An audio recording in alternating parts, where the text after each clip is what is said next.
turasoma duhereye ku murongo waho wa 6.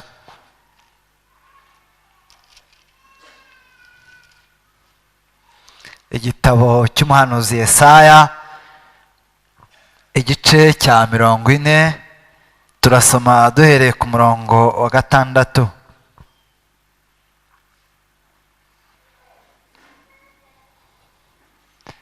Ndibwira hari ko mwahageze, reka dusome mu izina rya Yesu. Yesaya igice cya 40 umurongo wa 6 haranditswe ngo: ijwi ryaravuze ritirangurura, maze habaho ubaza ati ndarangurura iki? Abantu bose bameze nk'ubwatsi, n'ubwiza bwabo bwose bumeze nk'uburabyo bwo ku gasozi. Ubwatsi buraraba, uburabyo bugahunguka, kuko umwuka w'Uwiteka ubuhushyeho. Ni ukuri abantu ni nk'ubwatsi. Ubwatsi buraraba, uburabyo bugahunguka, ariko ijambo ry'Imana yacu rizahoraho iteka ryose. Reka turebe no mu butumwa bwiza bwa Yesu Kristo ko bwanditswe na Luka. Turasoma igice cya 13, turasoma duhere ku murongo wa mbere tugeze ku murongo wa 9.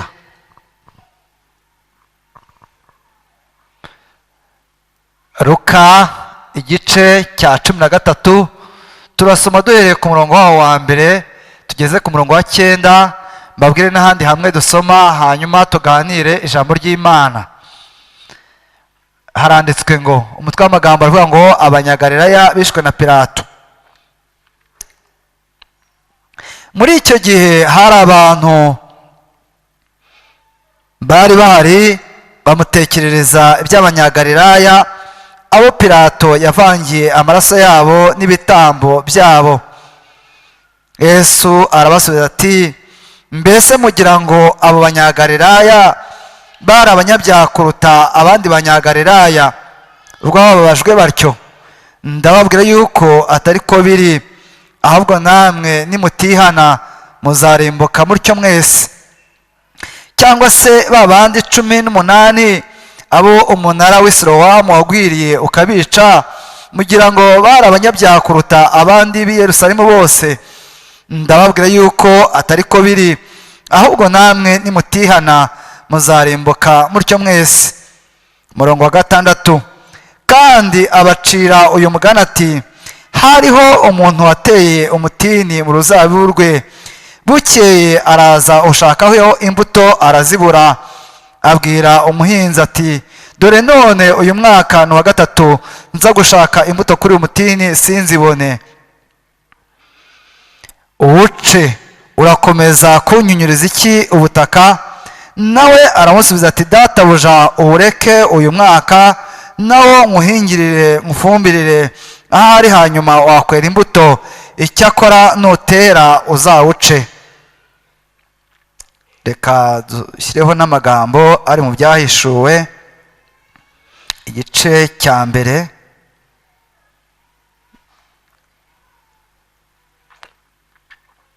Byahishuriye Yohana igice cya mbere,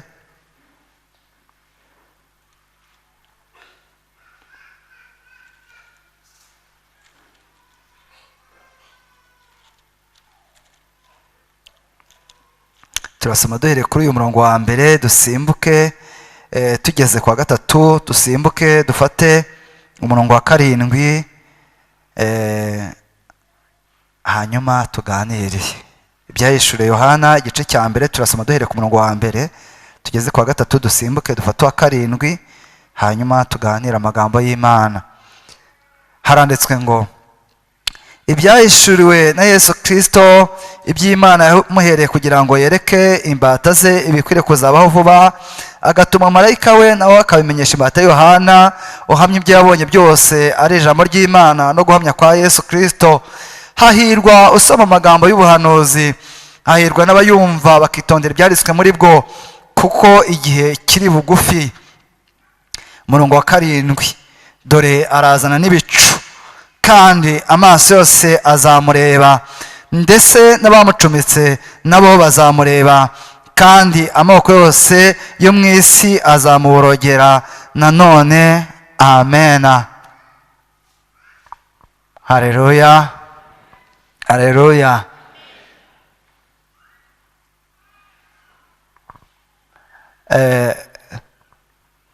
Imana ishatse ko twumva aya magambo, twebwe abagira ubuntu bwo kuba aha ngaha. Amena. Buriya uko mubona twicaye aha ngaha uko nguko tumeze, ntabwo ari twebwe abantu ba mbere babayeho mu isi. Twebwe turi ab'inshuro tutazi umubare wazo. Hari abandi bantu batubanjije babaye mu isi, babaye mu isi benshi cyane bagenda bayivaho, ariko kenshi na kenshi ibintu bibwiraga mu mitima yabo ntabwo bitandukanye cyane n'ibyo ab'iki gihe bibwira. Umubwiriza we yaravuze ngo nta gishya munsi y'ijuru, byose byahozeho na kera kose. Ngo mbese mwanyereka ikintu mumubwira ngo iki ngiki ni inzaduka? Oya, ahubwo ibintu byose byahozeho, ibiriho uyu munsi na kera byahozeho, ibiri mu mitima y'abantu na kera byahozemo. Impamvu yabyo ni ukubera iki? Ni uko umwami w'isi atahindutse. Umwuka uyobora imitima y'abantu ntiyahindutse. Uwo mwuka uko wari uri kera n'uyu munsi ni kuri. Umwami w'ab'isi wa kera niwe mwami w'ab'isi w'iki gihe, bigatuma aba kera uko bari bameze, ibyo bibwiraga nibyo n'ab'iki gihe bibwira. Mu mitima y'abantu ntabwo bakunda kwita ku iherezo ryabo, ahubwo abantu bakunda kwita ku by'igihe cya none. Bakunda kureba iby'iki gihe barimo uyu munsi, ndetse n'amakuru yo ku iherezo ryabo nta nubwo baba bashaka no kuyumva. Ntabwo ayo makuru rwose niyo bayumvise bati mu izina rya Yesu ibyo bintu ntabwo dushaka kubyumva. Imana yo mu ijuru tugirire neza. Ibyo bishatse kuvuga iki rero? Bishatse kuvuga ngo aha hantu twicaye, aha turi, hari n'abandi bantu bahahoze, bari abagabo beza barebare b'imbaraga. Ndetse Bibiliya igaragaza yuko abantu b'iki gihe, twebwe abantu ba kera bazuye bakareba b'iki gihe batangara cyane. Abantu ba kera bari abantu banini cyane, bari abantu barebare banini cyane, kandi barambaga n'imyaka myinshi, bamaraga imyaka 100. Ubu twebwe uyu munsi umuntu urambye cyane udasanzwe ageza ku myaka 100, tukabona ni igitangaza. Ariko abantu babagaho imyaka 100, ku buryo umuntu yajyaga gushaka umugore afite nk'imyaka 300, kabwo ajya kurambagiza kabati ndumva maze kuba umusore ngiye gushaka, amaze kugira imyaka 300. Niko byari bimeze. Abagabo babiri baryaga inka imwe bakayimara.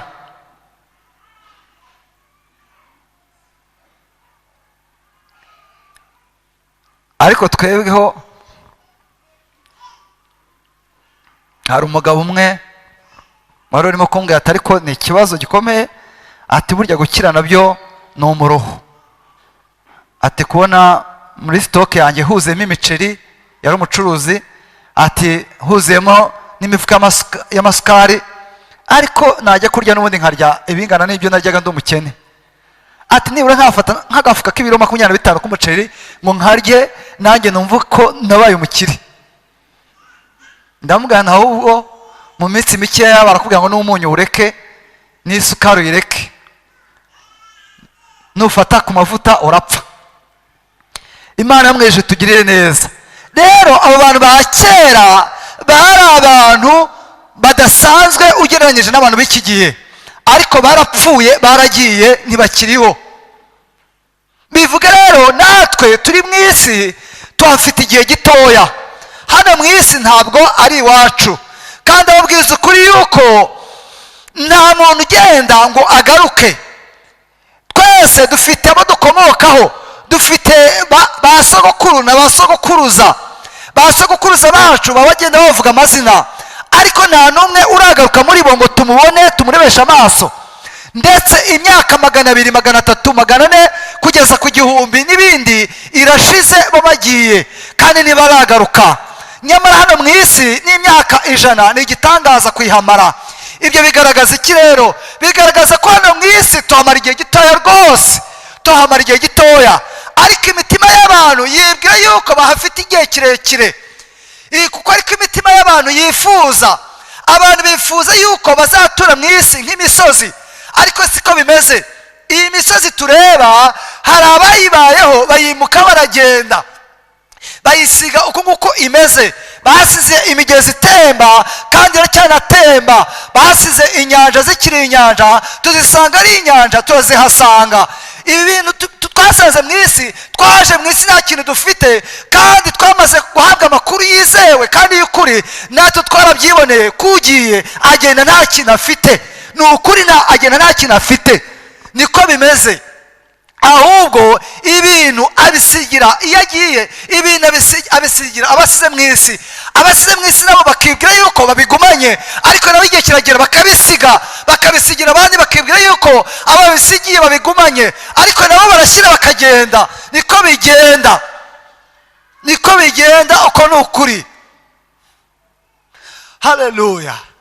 None rero Imana yashimye iki? Imana yashimye yuko abantu b'iki gihe muburirwa, mukamenya neza yuko hano mu isi atari iwacu, kandi ahantu tuzajya niho tuzamara igihe kidashira. Ariko hano mu isi ho igihe tuhafite kirashira.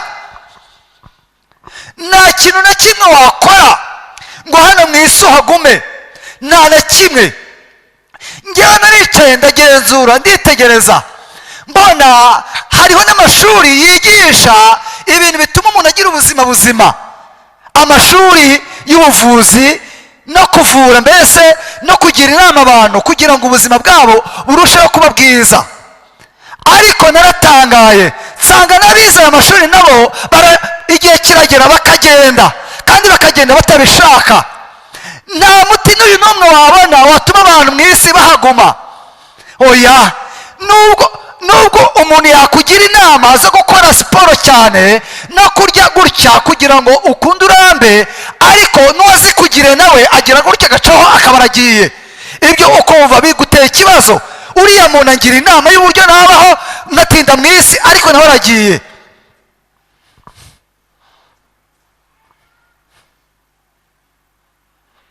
Mana mu ijuru tugirire neza, Mana mu ijuru itugirire neza. Hano twabonye amagambo. Haleluya, haleluya. Tubonye amagambo. Imana yarabyitegereje iri mu ijuru, igira umubabaro. Imana yohereza ijwi ryayo, iravuga ngo rangurura. Maze habaho ubaza ati ndarangurura iki? Iryo jwi riramusubiza ngo ni ukuri abantu bose bameze nk'uburabyo bwo ku gasozi, bameze nk'ubwatsi bwo ku gasozi, n'ubwiza bwabo bumeze nk'uburabyo. Ngo ubwatsi burakura, uburabyo bukarabya, ariko umuyaga ushyushye iyo ubuhushyeho burahunguka. Umuyaga w'Uwiteka iyo ubuhushyeho burahunguka. Ati ni ukuri abantu bameze nk'ubwatsi bwo ku gasozi, n'ubwiza bwabo bumeze nk'uburabyo. Uburabyo iyo ari bwiza urabwitegereza ukabona ni bwiza, ariko nimugoroba iyo uhanyuze usanga bwarabye. N'abantu niko bameze, abantu niko bameze nabo.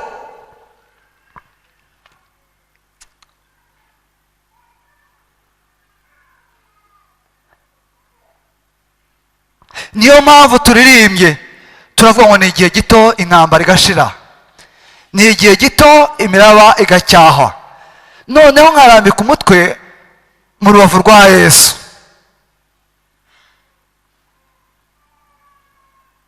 Amena.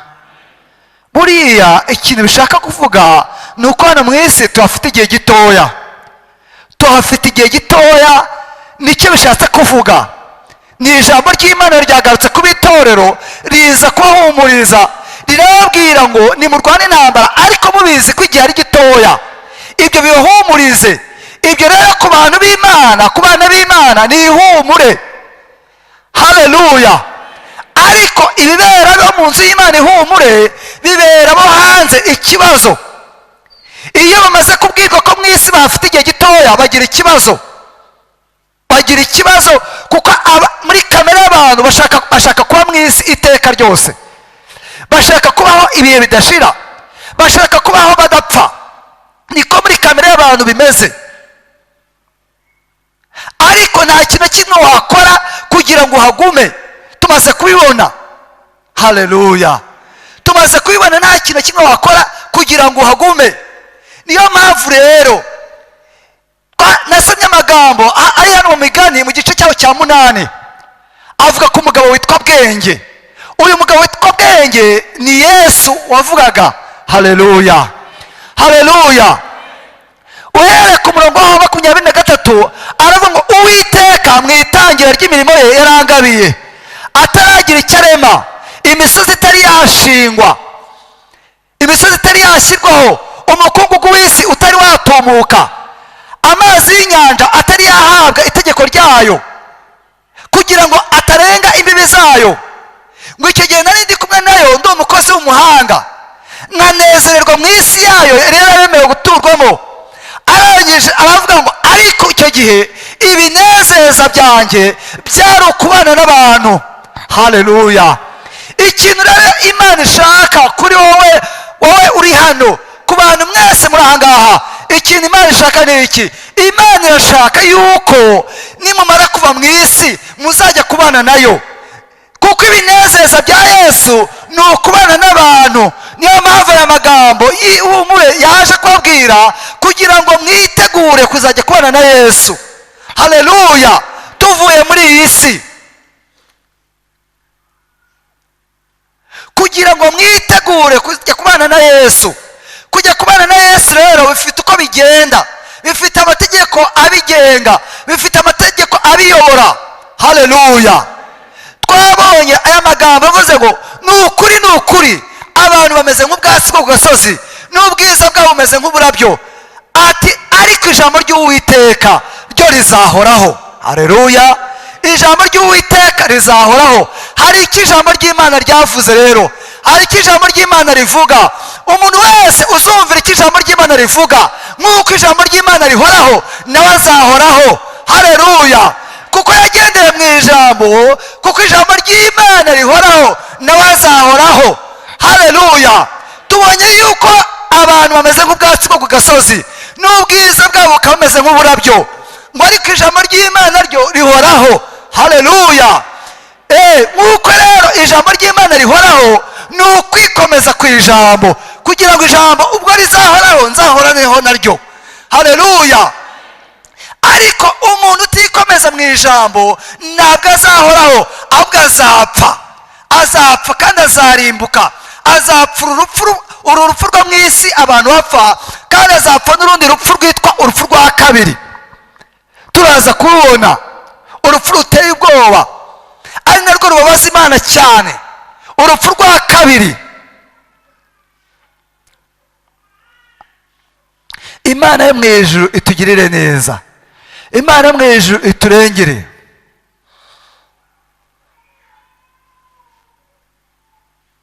Ibi bintu kutabimenya bibabaza Imana, birayibabaza. Nureba mu gutegeka kwa kabiri mu gice cya 32 ugahera ku murongo wa 10, Uwiteka avuga ku bwoko bw'Abisiraheli ngo ubwo bwoko Imana yarabuzamuye ibutambagiza mu mpinga z'imisozi myiza. Haleluya. Ngo ibuha kurya ku myero yo mu murima, ngo bunyunyuza ubuki bwo mu rutare, n'amavuta yerayo yo mu gitare kirushaho gukomera. Ngo vino yezwe mu maraso y'inzabibu, ngo barya ku rugimbu rw'ihene, banywa amata y'inka n'amatamatama, barya no ku rugimbu rw'ihene z'i Bashani. Uwiteka ahamagara Isirayeli mu izina rya Yeshuruni, ngo Yeshuruni amaze kurya ngo arahonjoka, arabyibuha arahonjoka, ngo ararembekerera, ngo asuzugura Imana ye, yibagirwa igitare cy'agakiza ke. Ijambo ry'Imana rivuga ngo ni ubwoko butagira ubwenge, butagira kwibwira namba, ngo ariko iyo bajya ku banyabwenge bakamenya ibi, baba bitaye ku iherezo ryabo. Haleluya. Ijambo ry'Imana ritugaragarije yuko umuntu wese wita ku iherezo rye ari we muntu uzi ubwenge. Umuntu utita ku iherezo rye nta bwenge bafite. Nyamara abantu bazi yuko gushaka imibereho hano mu isi ukayigwiza ukayegereza ariko kugira ubwenge. Abantu bazi ko umwana uzi gushaka kashi, uzi gushaka amafaranga ari we munyabwenge. Ariko ijambo riratubwiye ngo iyo bajya kuba abanyabwenge bakamenya ibi, baba bitaye ku iherezo ryabo.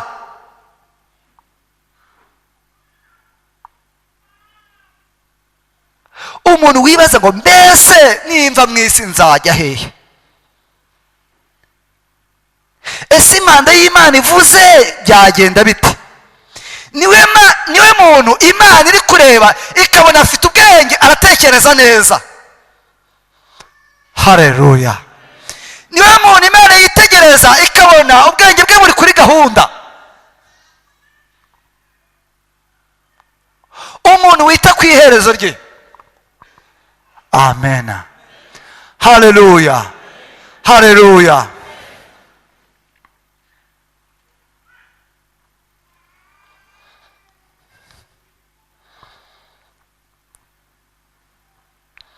Ese ko ba sogokuru na ba sogokuruza bacu bagiye, ese bagiye hehe? Kandi mwumva igitangaza, iki kibazo ni ikibazo gikomeye umuntu wese akwiriye kwibazaho, ariko ni ukuri nta shuri ryo mu isi na rimwe ryari ryigisha kuri iki kibazo. Mbese ba sogokuru na ba sogokuruza ko bagiye hehe? Sindumva umunyapolitike n'uyu n'umwe mu isi cyangwa se umutegetsi wo mu isi ubyibazaho ngo abihugurire abaturage ayobora.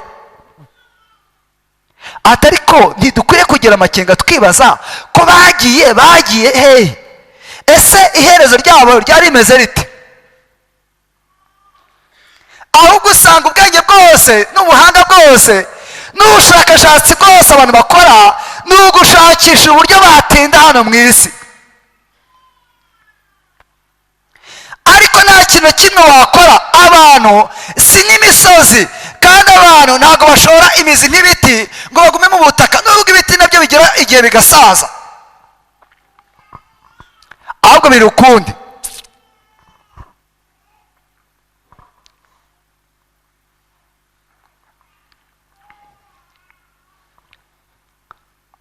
Imana yo mu ijuru itugirire neza. Amena, amena, amena, amena.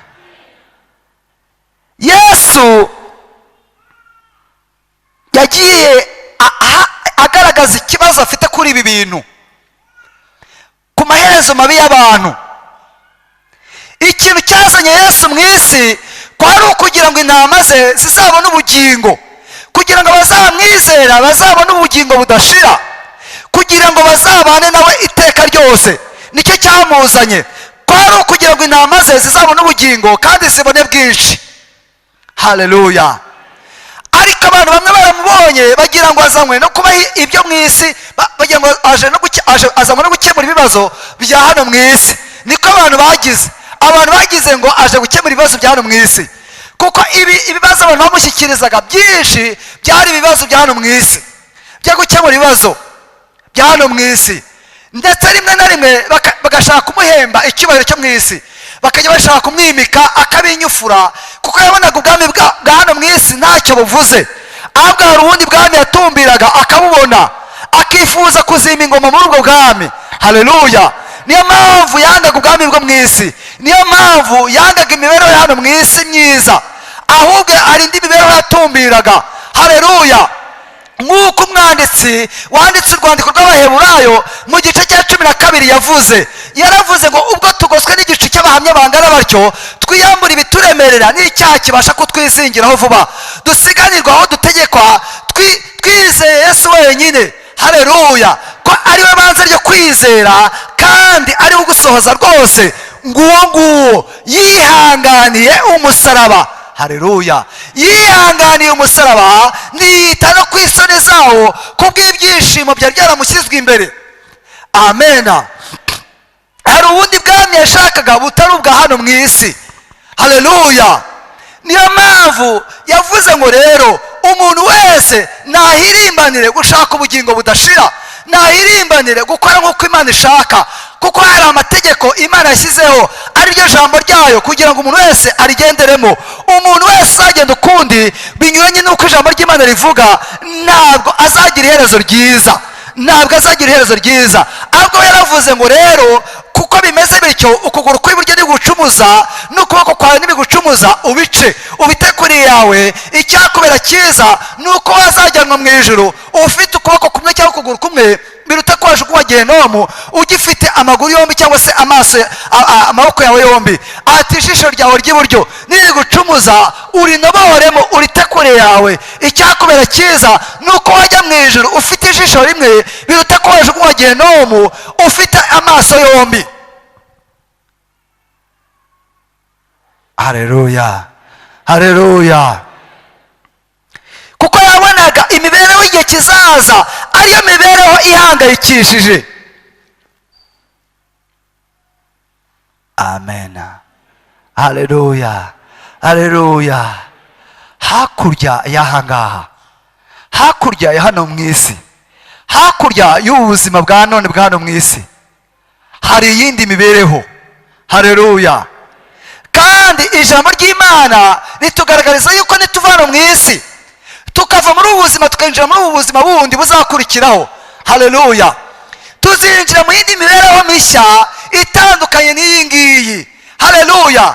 kandi iyo mibereho nk'uko nababwiye, inzira zayo ni inzira ebyiri, kuko umwami Yesu yashyizeho inzira imwe, umwanzi nawe ashyiraho iyindi, ashyiraho inzira itandukanye n'iyo umwami yashyizeho.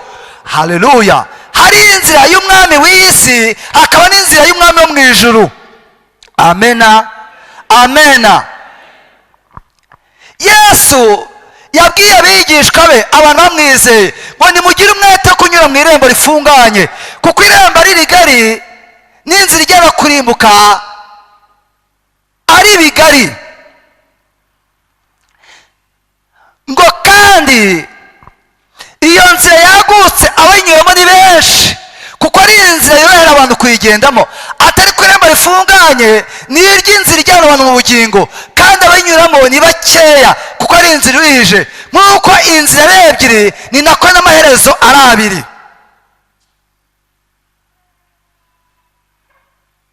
abantu batazagenda nk'uko ijambo ry'Imana rivuga bazajugunywa mu nyanja hakubu n'amazuku, ariko urupfu rwa kabiri, aho bazashonga bakangana nk'urunyo, bakifuza gupfa bakabibura. Yesu yaravuze ngo aho urunyo rwabo rudapfa cyangwa ngo rubore, abantu bazashonga bangane nk'urunyo, bifuze gupfa babibure. Yesu arongera avuga ngo umuriro utazima uzasaba abantu nk'uko umunyu usaba ibiryo. nk'uko umunyu winjira mu biryo, ni nako n'umuriro uzinjira mu bantu muri icyo gihe. umwanditsi wanditse igitabo cy'ibyahishuwe yaravuze ngo naho umwotsi wo kubazwa kwabo uzagumya ucumbeka iteka ryose, ntibazaruhuka haba ku manywa na nijoro.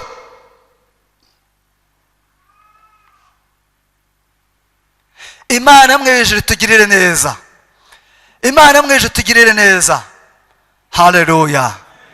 hakurya iyo ngiyo, hakurya iyo ngiyo rero ukuntu babona ibintu siko hano tubibona. ubwenge bwiriya bwo hakurya iyo ngiyo butandukanye n'ubwahangaha.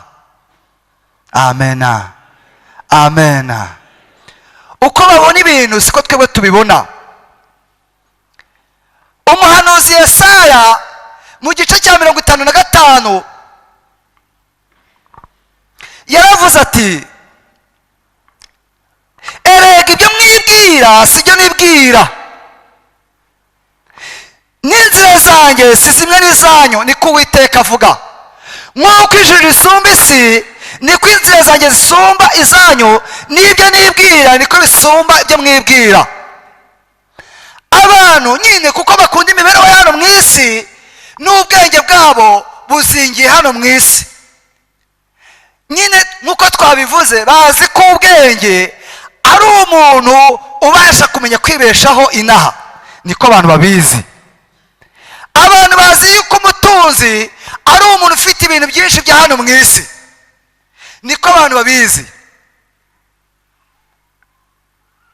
Abantu bazi ko umuntu mwiza ari umuntu ufite isura nziza, niko abantu babizi. Abantu bazi yuko umuntu muzima ari umuntu muganga asuzuma agasanga nta ndwara arwaye, niko abantu babizi. Abantu bazi yuko buriya ibintu biri ukundi, ibintu biri ukundi. Uwo mwita muremure siwe muremure, siwe muremure mu maso y'Imana. Uwo mwita umugufiya siwe mugufiya mu maso y'Imana. Uwo mwita mwiza siwe mwiza mu maso y'Imana. Uwo mwita umutunzi siwe mutunzi mu maso y'Imana. Uwo mwita umuntu ufite ubuzima bwiza siwe ufite mu maso y'Imana. Ahubwo biri ukundi, nk'uko Yesaya bihanuye ngo, rega ibyo mwibwira sibyo nibwira, n'inzira zanjye si zimwe n'izanyu, niko Uwiteka avuga. Nk'uko ijuru risumba isi, niko ibyo nibwira bisumba ibyo mwibwira, ni nako n'inzira zanjye zisumba izanyu, niko Uwiteka avuga. Haleluya. Yesu yabwiye Yohana ngo yandikire rya torero ry'i Simuruna, araribwira. Haleluya. Yandikiye marayika w'itorero ry'i Simuruna, aramubwira ngo, nzi amakuba yawe n'ubukene bwawe, kuko Simuruna yari imeze nk'ikennye, ariko arabwira ngo, ariko rero uri umutunzi. Nubwo utukwa n'abiyita Abayuda nyamara atari bo, ahubwo ari ab'isinagogi ya Satani, ntutinye ibyo ngibyo, ugiye no kubabazwa. Haleluya. Haleluya. Dore Satani agiye gushyisha bamwe muri mwe mu nzu y'imbohe, muzamara iminsi 10 mugeragezwa, ariko ujye ukiranuka uzageze ku gupfa. Haleluya. Nanjye nzaguha ikamba ry'ubugingo. Ubwo se nimwumve yuko nyuma yo gupfa hari ubundi bugingo. Haleluya. Nyuma yo gupfa Yesu abonana n'abapfuye akabaha ubugingo. Niyo mpamvu yabwira itorero ry'i Simuruna, ujye ukiranuka uzageze ku gupfa, nanjye nzaguha ikamba ry'ubugingo. Hari ahandi bazahurira na Simuruna ay'ikamba ry'ubugingo. Haleluya. Haleluya. Abwira itorero ry'i Sarudi, arabwira ngo wandikire marayika w'itorero ry'i Sarudi, umubwire ngo ufite imyuka 7 y'Imana. Haleluya. Haleluya. Uwo yarapfuye none akaba ari muzima, aravuga amagambo ati, nzi imirimo yawe, nuko ufite izina ry'ukuriho nyamara ukaba uri intumbi. Arigihe twebwe tureba umuntu ariho ariko yarapfuye. Niyo mpamvu Sarudi yabwiwe ngo ufite izina ry'ukuriho nyamara ukaba uri intumbi.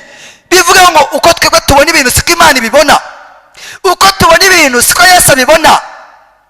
Niba uri umunyabyaha, ukaba uri umusambanyi, ukaba uri umujura, ukaba uri umunyabwibone, ukaba uri umunyamoko, ukaba uri umunyabyaha, ukaba uri umuntu ugendana uburiganya mu mutima wawe, ukaba udatunganye rwose, ukaba ubizi neza yuko utaboneye, uri intumbi mu maso y'Imana.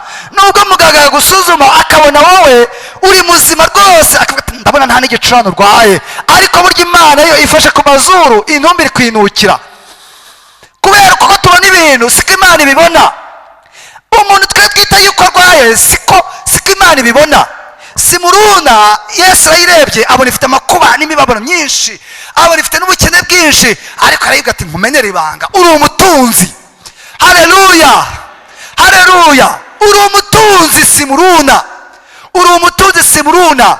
mu isi uragaragara ko uri umukene, ndetse uragaragara ko umerewe nawe rwose, umeze nk'ugiye gupfa, ariko uri umutunzi mu ijuru, uri umutunzi. Haleluya, haleluya. Yesu arongera agendera itorero ry'i Laodikiya araribwira. Haleluya. Uwita amena, umugabo wo guhamya inkomoko y'ibyo Imana yaremye byose, aravuga aya magambo ati haleluya, nzi imirimo yawe. Haleluya. Nzi imirimo yawe, nzi yuko udakonje kandi ntubire, ukaba uri akazi uyazi. Ubwo udakonje kandi ntubire, ukaba uri akazi uyazi, unteye ishozi, ngiye kukuruka, kuko hari ibintu wibwira kandi atari byo. Urumva Laodikiya, uribwira uti ndatunze, ndatunganiwe, ntacyo nkennye. Niko Laodikiya yibwiraga. Uribwira uti ndi umutunzi, ntacyo nkennye, ndi umukire, ndi umutunzi, ntacyo nkennye. Hari icyo utazi, hari icyo utazi. Utazi yuko uri umutindi wo kubabarirwa, uri n'impumyi yambaye ubusa.